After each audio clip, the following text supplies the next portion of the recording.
Hello everyone, welcome back to my YouTube channel, and today I'm here with the poem The Ant and the Cricket from Honeydew Book Class 8 NCERT. So starting with this poem, first of all हम जैसे जानते हैं कि हमने जो poem है the ant and the cricket हमने हिंदी में भी पढ़ी है, बट आज हम लोग इसको इंग्लिश में एक पोम के रूप में पढ़ेंगे तो बहुत इंटरेस्टिंग होगा और एकदम ईजी एक्सप्लेनेशन है. तो ये जो पोम है ना वो है adopted from Aesop fables. So before starting with this poem, let us go with the summary.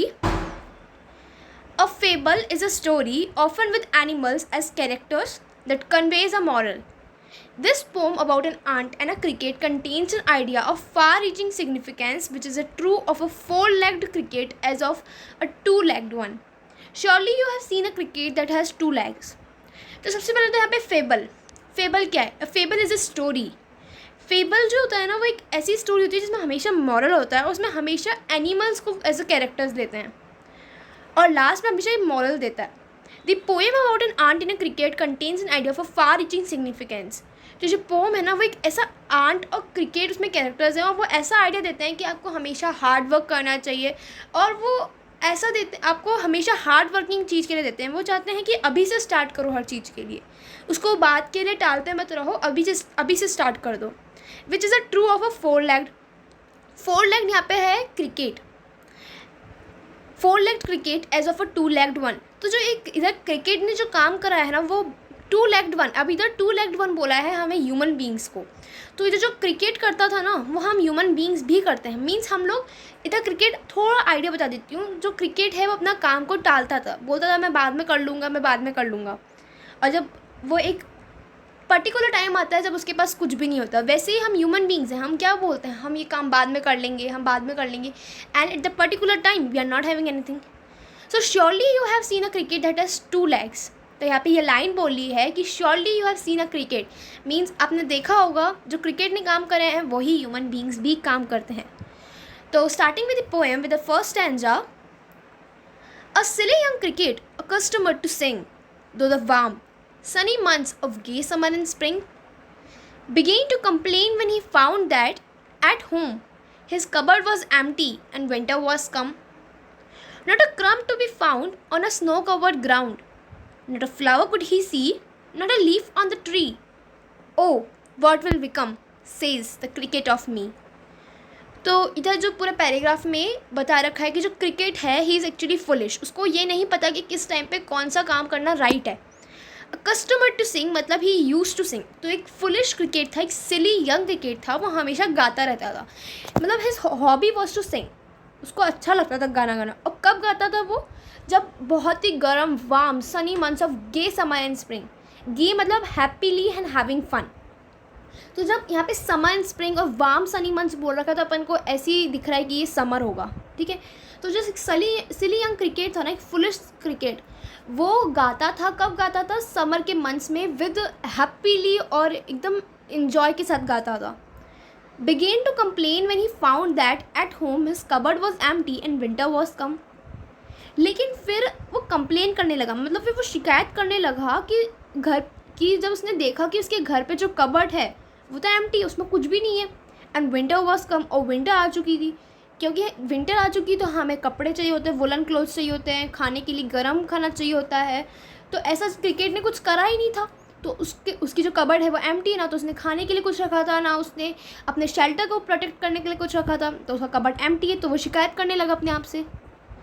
Not a crumb to be found. Crumb मतलब a piece of a food. लेकिन जो क्रम्ब होता है ना, हम स्पेशली ब्रेड के pieces को बोलते हैं. Not a crumb to be found on a snow covered ground. मतलब उसको कोई भी खाने का पीस ही नहीं दिखा स्नो कवर्ड ग्राउंड में.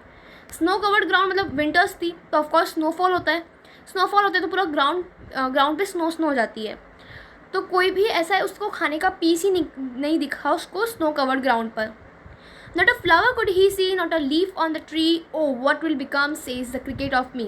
इधर बोल रहा है कि जैसे वो फ्लावर खा सकता, मतलब फ्लावर पे अपना घर बना सकता था या फिर लीफ पे अपना घर बना सकता था, लेकिन उसको ना तो फ्लावर दिखा और ना ही ट्री पर लीफ दिखी क्योंकि स्नोफॉल हो रहा था, विंटर्स आ गए थे. Oh, what will become, says the cricket of me. तो क्रिकेट ने बोला मेरा क्या होगा. Starting with the all summary of this stanza. इधर यही बता रखा है कि क्रिकेट था जो फुलिश था और वो अपने समर के मंथ्स में गाता था हैप्पीली, क्योंकि उसको समर और स्प्रिंग के मंथ्स उसको गाता था क्योंकि उसको अच्छे लगते थे।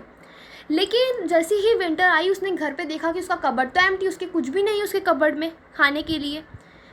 नाटक उसके पास कोई खाने के लिए कोई चीज़ नहीं थी, पीस भी नहीं था क्योंकि पूरा जो ग्राउंड था वो स्नो से भर गया था, और स्नो से भर गया था तो उसके शेल्टर भी नहीं था, तो शेल्टर क्योंकि नहीं था क्योंकि फ्लावर भी नहीं दिख रहे थे, और एक जो लीफ है ट्री पे वो भी नहीं दिख रही थी। फिर क्रिकेट ने बोला मेरा क्या होगा। Starting with the second stranger. At last by starvation and famine made bold, all dripping with wet and all trembling with cold. Away he set off to Mystery Ant, to see if, to keep him alive, he would grant him shelter from rain and a mouthful of grain. He wished only to borrow, he had repaid it tomorrow. If not, he must die of starvation and sorrow. तो इस पूरे इसमें बता रखा है कि eight last by starvation होता है when you are very hungry. Starvation बोलते हैं कि आप भूख के कारण मर रहे हो। तो the cricket was very, you can say very hungry because not a क्रम टू बी फाउंड, उसके पास कोई भी खाने के लिए पीस ही नहीं था। फेमाइन मतलब हैविंग नथिंग टू ईट। तो लास्ट जब उसको लगा कि वो बहुत ही हंग्री है, उसके पास कुछ भी खाने के लिए नहीं है, तो उसने उसको थोड़ी ताकत दी और फिर वो आंट के पास गया। कैसे गया? All dripping with weight and all trembling with cold. All dripping with weight मतलब जब स्नो गिरती है आपके शरीर पे, जब स्नो गिरेगी तो वो मेल्ट हो जाएगी, मेल्ट होगी तो पानी हो जाएगा। तो all dripping with weight and all trembling मतलब शेकिंग और शिवरिंग। तो कोल्ड था, विंटर्स था, तो ऑफकोर्स आप शिवर करोगे और मतलब आपको ठंड लगेगी। तो all dripping with weight and trembling with cold मतलब शिवरिंग विद कोल्ड। जो क्रिकेट है वो आंट के पास गया। कौन सी आंट के पास गया? मिसरेली आंट। मिसरेली मतलब मीन, मतलब कंजूस कह सकते हो, और यहाँ पे ही है तो वो मेल आंट है।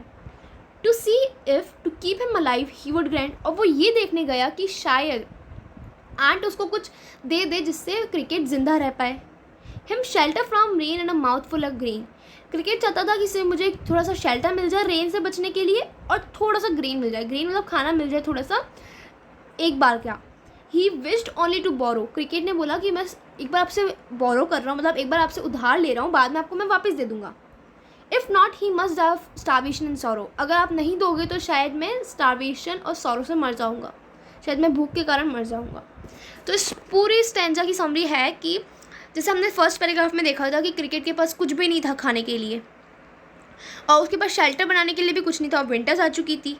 तो उसके बाद जब उसके पास कुछ भी नहीं था विंटर्स में, तो उसको भूख लग रही थी, तो भूख ने उसको ताकत दी, और फिर वो जो क्रिकेट है वो आंट के पास गया। कैसे गया? पूरे तो पसीने में और पानी में भीगा हुआ था, और कोल्ड थी इसलिए शिवर कर रहा था, और फिर वो कंजूस आंट के पास गया। कंजूस आंट आप कह सकते हो कि जो आंट्स होती है ना, वो ले तो लेती पर कभी देती नहीं है, मतलब they always borrow they never lend, ये लाइन आएगी भी। To see if to keep him alive, मतलब वो इसलिए गया कि शायद आंट उसको कुछ दे दे जिससे वो ज़िंदा रह सके। कौन? क्रिकेट। वो चाहता था कि आंट मुझको शेल्टर दे दे और थोड़ा सा ग्रेन दे दे, और क्रिकेट बोल रहा था कि आप मुझे एक बार उधार दे दो, कल मैं आपको रिपे कर दूंगा, जैसे ही मेरे पास कुछ खाने के लिए या फिर शेल्टर होगा मैं आपको वापस दे दूंगा, और अगर आप नहीं दे पाओगे तो मैं मर जाऊंगा, भूख से मर जाऊंगा, स्टारवेशन एंड सॉरो, भूख से मैं मर जाऊंगा। Starting with the third paragraph, third stanza. Says the ant to the cricket, I am your servant and friend, but we ants never borrow, we ants never lend. But tell me, dear cricket, did you lay nothing by? When the weather was warm, quoth the cricket, not I. तो इसमें ही बता रखा है कि says the ant to the cricket. अब cricket जो है वो आंट के पास गया कुछ खाना मांगने के लिए, शेल्टर के लिए।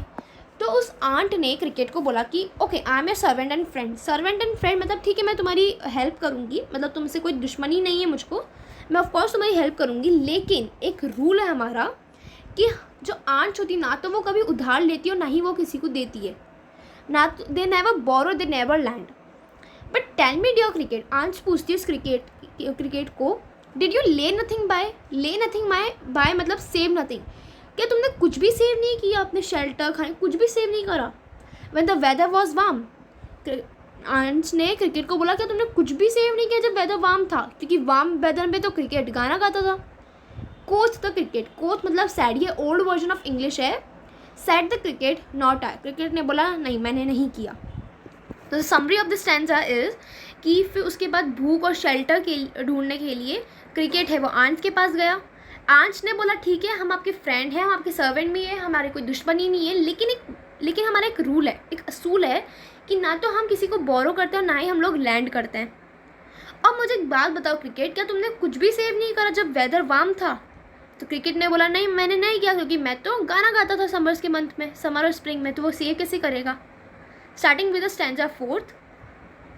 माई heart was so light that I sang day and night, for all nature looked gay, you sang sir you say, go then says the ant and dance the winter away. तो इस paragraph, इस stanza में बोला है कि heart was so light, मतलब जो cricket का हार्ट वो था वो सो लाइट मतलब वो बहुत ही हैप्पी था उस टाइम पे, और इसलिए वो दिन और रात गाता ही रहता था। कब? समर्स में।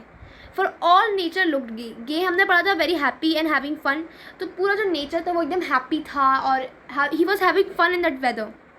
You sang sir you say, ants ने बोला अच्छा सर आपने गाना गाया था उस टाइम पे।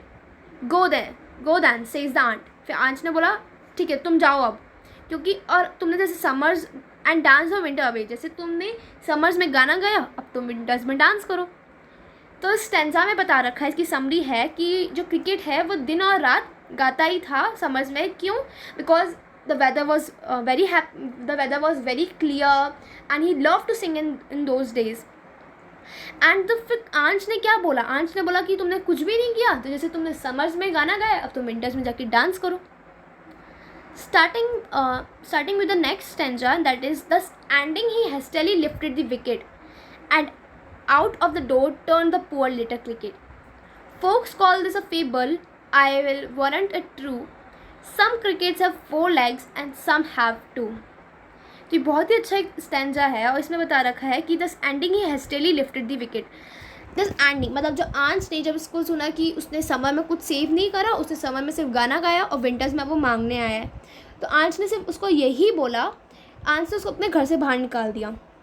And out of the door turn the poor little cricket, मतलब आंच ने उसको धक्का मार के अपने डोर से बाहर हटा दिया। Folks call this a fable. Folks मतलब जो ऑडियंस होते हैं वो उसको एक फेबल कहते हैं। फेबल मतलब ये जस्ट एक इमेजिनेशन के साथ एक स्टोरी बना दी है, बट ये ट्रू भी है क्योंकि हम जैसे ह्यूमन बींग्स हैं वो ऐसा काम करते हैं। Some crickets have 4 legs and some have 2। Crickets के तो 4 legs होते ही हैं, सम हैव 2 का यहाँ पे फॉर ह्यूमन बींग्स है। तो जो पूरा पैराग्राफ बताया वो एक्चुअली वो ह्यूमन बींग्स के बारे में बताया है।